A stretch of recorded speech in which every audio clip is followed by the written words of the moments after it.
నేను రాంబాబు గారు వాళ్ళ కుటుంబ సభ్యులు నేను మాట్లాడానండి.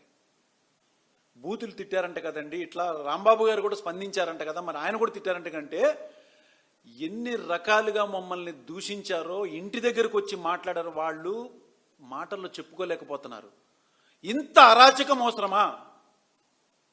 ఎందుకు ఇంత మా మీద ఇంత కక్ష మీకు? ఆనాటి నుంచి ఈనాటి వరకు కూడా రాజకీయ ఎదుగుదలలో అడుగడుగునా మమ్మల్ని తొక్కడానికి ఎందుకు ప్రయత్నం చేస్తున్నారు? ఇక బూతుల విషయానికి వద్దామండి. బూతుల పురాణం అసలు ఎక్కడ మొదలైంది? ఎవరి దగ్గర మొదలైంది? తెలుగుదేశం పార్టీకి పుట్టినిల్లే ఈ రాజకీయాల్లో బూతుల పురాణానికి నాంది పలికింది. అది ఎమ్మెల్యేనే కానీ, ఒక మంత్రే కానీ, అనిత గారిని తీసుకోండి, అచ్చెన్నాయుడు గారిని తీసుకోండి, ఎవరిని కానీ, అర్జునుడి గారిని తీసుకోండి. అర్జునుడి గారు అయితే మరీ దారుణం. జగన్మోహన్ రెడ్డి గారి పిల్లల గురించి, డిఎన్ఏ గురించి మాట్లాడారు ఆయన. ఏం మాట్లాడుతున్నారండి వీళ్ళు? ఇది వీళ్ళ స్థాయి కింద వరకు అని అనుకుంటే వీళ్ళ యొక్క అధినాయకులు ఏం మాట్లాడారండి? చంద్రబాబు నాయుడు గారు తక్కువ మాట్లాడారా? అమ్మ మొగుడా, నాయనమ్మ మొగుడా, ఇవి గౌరవమైన పదాలా? ఆయన వయసుకి మాట్లాడాల్సింది. వాళ్ళ కొడుకేమో ఏడాడు సైకో జగన్ గాడు అంటాడా? ఇక మరి కూటమిలో ఉన్నటువంటి ఇంకొక గొప్ప నాయకుడి గురించి చెప్పాలంటే రారా రాడ్లతో కొట్టుకుందాం, హాకీలతో కొట్టుకుందాం నా కొడకల్లారా. ఏంటండి ఈ పదాలు?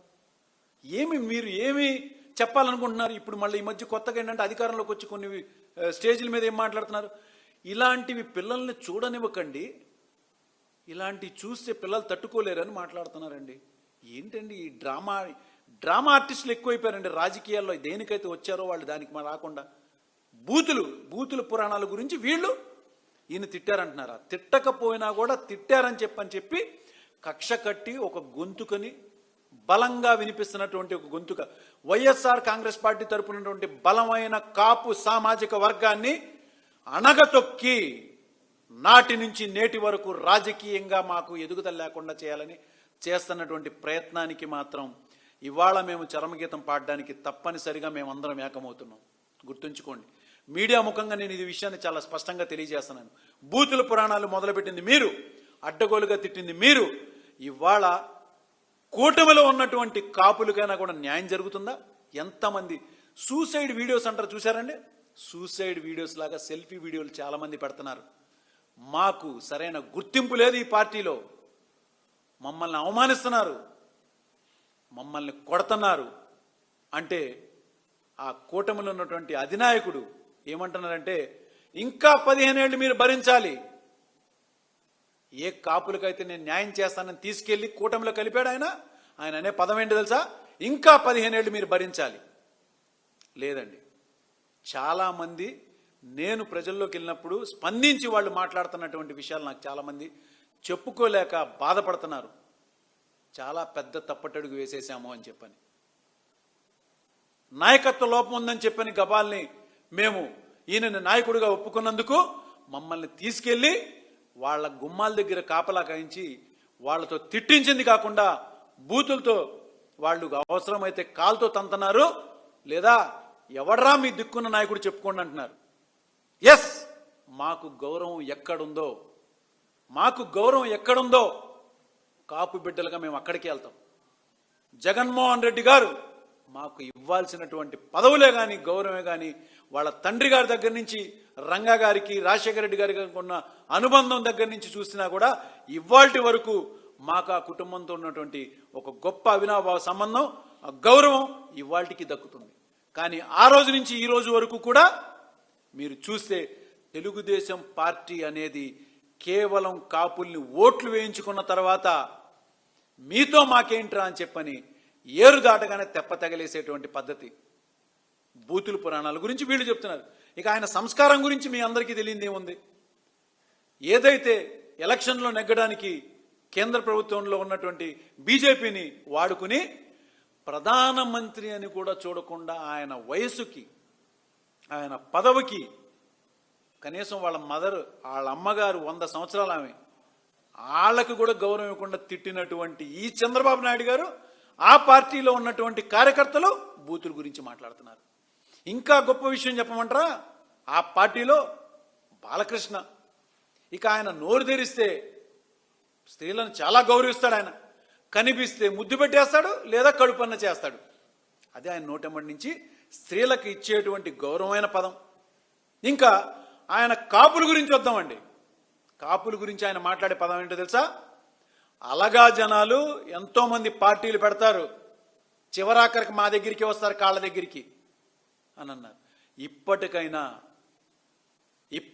మారాలి కాపులు. ఇంకా సిగ్గులే పడాల్సిన విషయం ఏంటిదంటే, అసెంబ్లీ సాక్షిగా చిరంజీవి గారిని కూడా అవమానించాడు. ఆ రోజున పవన్ కళ్యాణ్ గారు స్పందించలేదు. వాడు చెప్తే అక్కడ అయ్యిందేం లేదు అని చెప్పని తీసిపడేశాడు ఆయన. నేను అడుగుతున్నాను, కూటమిలో ఉన్నటువంటి కాపులను అడుగుతున్నా, ఇంకా ఎంతకాలం భరిస్తారు మీరు ఈ అవమానాలు? చాటున వచ్చి నాకు కానీ ఇంకెవరన్నా పెద్దలకు కానీ చెప్పుకున్న చాలు. ఇంకా ఈ అవమానాన్ని భరించింది చాలు. ఇప్పటికి జరుగుతున్నటువంటి ఈ అరాచకాలను కూడా ఇంకా ఆపకపోతే తప్పనిసరిగా నేను ఈ కూటమి ప్రభుత్వానికి, ముఖ్యంగా తెలుగుదేశం పార్టీకి మేము చెప్తున్నటువంటి స్ట్రాంగ్ వార్నింగ్, కాపులం ఒక్కటవుతున్నాం. కాపులందరం మళ్ళా ఒక్కటయ్యి తిరిగి మీకు పాత రోజులు గుర్తు చేస్తాం తప్పనిసరిగా.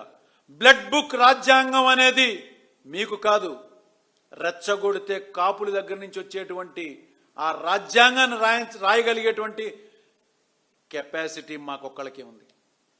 ఎందుకంటే మేము ఎవరిని కలపం, అందరినీ గౌరవిస్తాం. కానీ మా జోలికి వస్తే మాత్రం పొరపాటును కూడా సహించాం. ఇప్పుడు చివరికి ఆ స్థాయి వచ్చేసింది.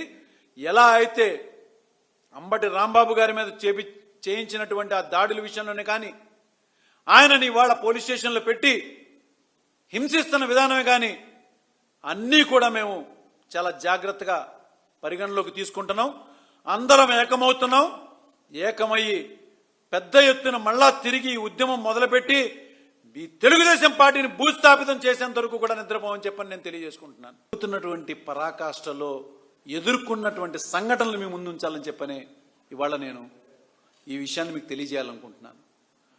ఎందుకంటే నాటి నుంచి నేటి వరకు నాడు అంటే కాపుల్లో ఒక బలమైన నాయకుడిగా ఎదుగుతున్నటువంటి స్వర్గీయ వంగవీటి మోహన్ రంగా గారి దగ్గర నుంచి తీసుకుంటే, ఎవరైనా కానీ ఒక బలంగా ఒక నాయకుడిగా ఎదుగుతుంటే తెలుగుదేశం పార్టీ ఒక స్వార్థపూరితమైన పార్టీ అని ఆ రోజున ఆయన నిలదీశారు.